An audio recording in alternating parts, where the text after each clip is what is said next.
Are you dreaming of visiting Iceland but are not sure if November is the right month for you? 8 hours of daylight. At the end of the month, it's 5 hours. Most rental car companies have studied tires, not all of them. Iceland Airwaves is a big music festival held in Reykjavik. Let's go into why it's actually worth it. Are you dreaming of visiting Iceland but are not sure if November is the right month for you?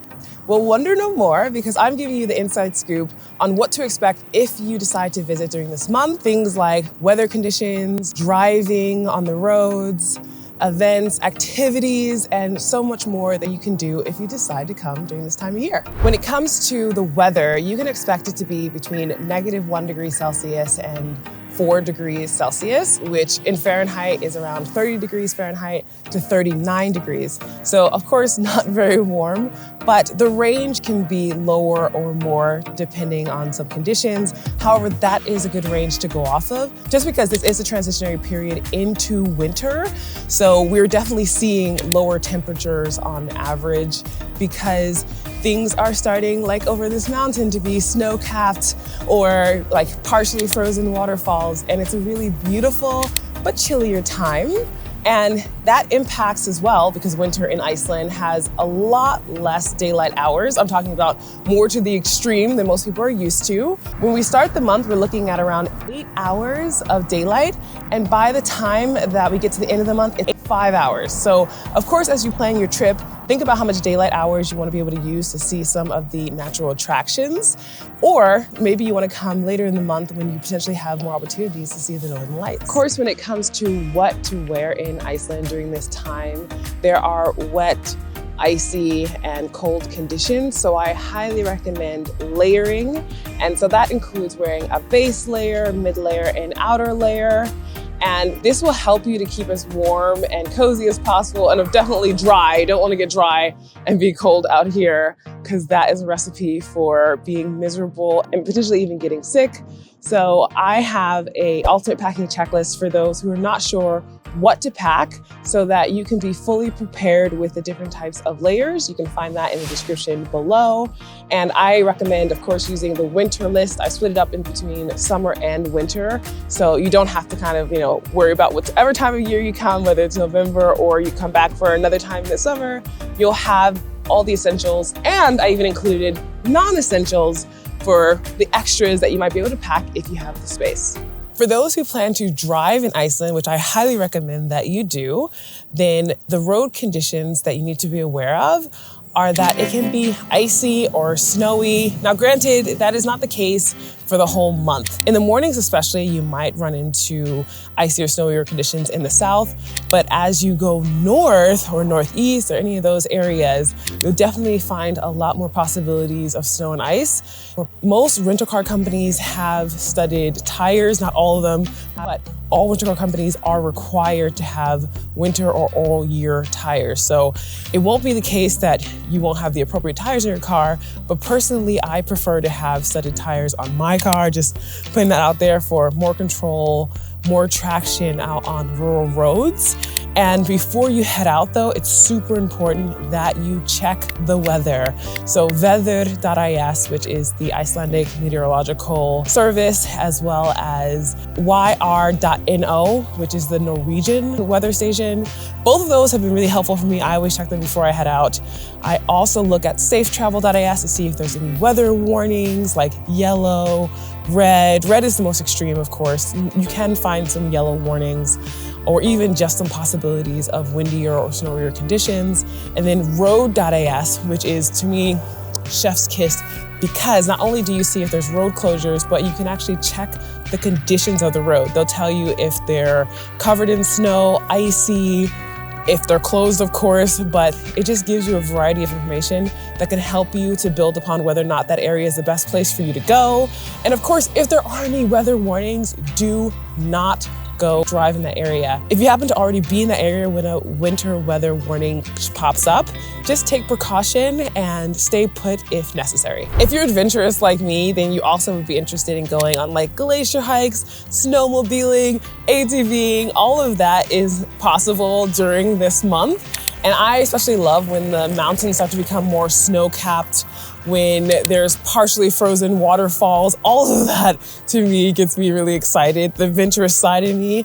And you can go on regular hikes too. I would highly recommend though, bringing some type of micro spikes, or you can even rent those. There's a place downtown that does that if you need them. Not everywhere though will be covered in ice, usually in the south. But of course, as you get towards more northern areas, it does become that you have to worry about or think about using micro spikes. So with that basic information about November, let's go into why it's actually worth it to come to Iceland during this month.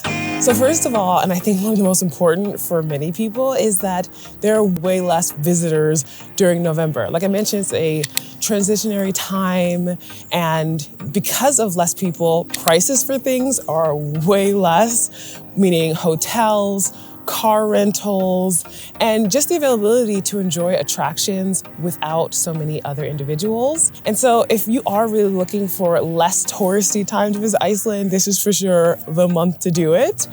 Also, the Northern Lights. The Northern Lights are a natural phenomena where it's not guaranteed that you'll be able to see them no matter the time of winter. You can always see them in winter, by the way. And I have a Northern Lights video that I did about places where you can go to see them, how to take pictures of them. So I have that in the description as well below. So check that out if you want to be able to hopefully capture them while you're here.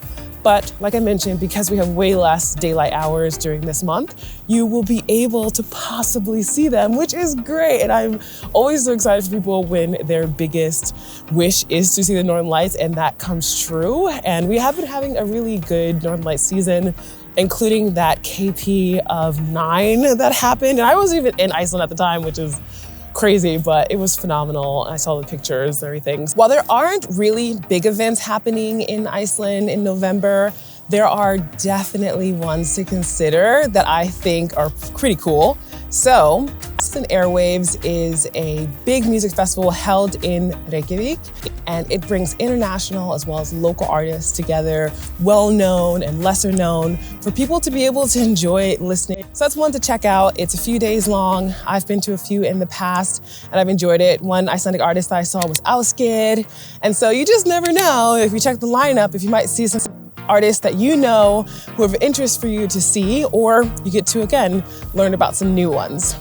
Christmas is gearing up during this time, and Icelanders really don't have any other holiday to look forward to in November, so it's fun to see like Christmas markets starting to pop up towards the end, of course, of the month, and also Christmas beer starts to become on the market. Like, it's really fun and festive, and people are decorating and just feeling in the mode of Christmas, especially since the weather is changing and we're getting that cold feeling. So getting cozy at home, decorating, and just enjoying being with our families. Some other really cool things to do no matter what time of year, but November is nice as well, is going into geothermal hot springs. So places like local pools or even the Sky Lagoon, Blue Lagoon, all of those are really fun. When it's cold outside, getting into warm, really comforting water is, first of all, a really big cultural thing in Iceland to do. Icelanders go to the local swimming pools all of the time. It is where they socialize and have their kids play around,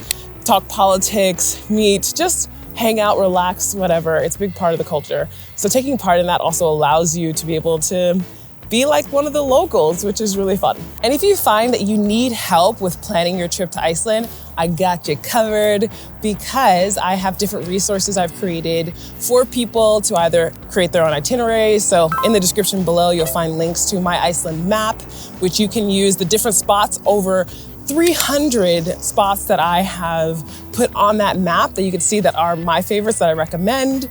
You can buy that, have access to pre-made itineraries in order to help with your trip.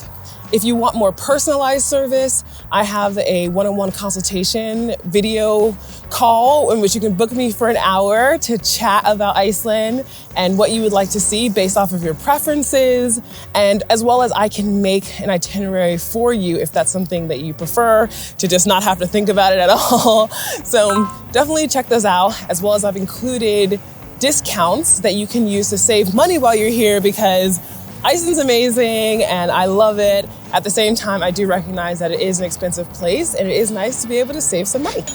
Love to know if you consider, or maybe you are already planning to visit Iceland in November, so let me know in the comments.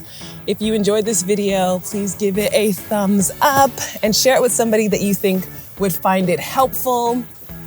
As always, thank you so much for watching, and I'll see you